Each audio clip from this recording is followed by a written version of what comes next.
ఏదైతే మీరట్లో ఒక రాక్షసుడికి సంబంధించినటువంటి ఉదంతం వెలుగులోకి వచ్చింది. 22 సంవత్సరాల అసద్ అనేవాడు. అతను హోమోసెక్సువల్. చిన్నపిల్లలు మగపిల్ల అంటే తను మగాడు మగపిల్లల్నే అలా చూస్తే వాడికి మూడొస్తుందంట.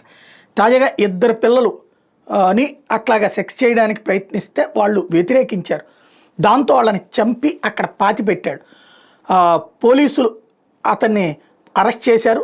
అరెస్ట్ చేశాక అతన్ని ఆ స్పాట్కి తీసుకెళ్ళి తను పాతిపెట్టిన ప్రదేశంలో వెలికి తీయడం ప్రారంభించగానే వీడు పోలీసులు తర్వాత తన్ని పట్టుకుంటారు అని ముందే జాగ్రత్త పడి అక్కడ ఒక తుపాకీని దాచిపెట్టాడట. ఆ తుపాకీతో పోలీసుల మీద కాల్పులు జరిపితే వాళ్ళు అతని కాళ్ళు విరగ్గొట్టారు.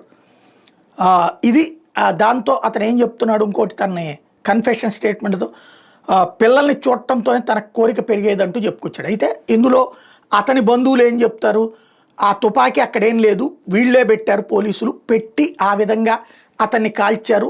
యోగి సర్కార్ వచ్చిన తర్వాత కొత్త కాన్సెప్ట్, ఇట్లాంటి నేరాలు చేసే వాళ్ళని కాళ్ళు ఇరిచేయడం కీళ్ళు ఇరిచేయడం జీవితంలో పనికి రాకుండా చేసే పనులు చేశారు కాబట్టి అందులో భాగంగా ఇట్లా చేశారు అన్నటువంటిది వాళ్ళు వాదిస్తున్నారు.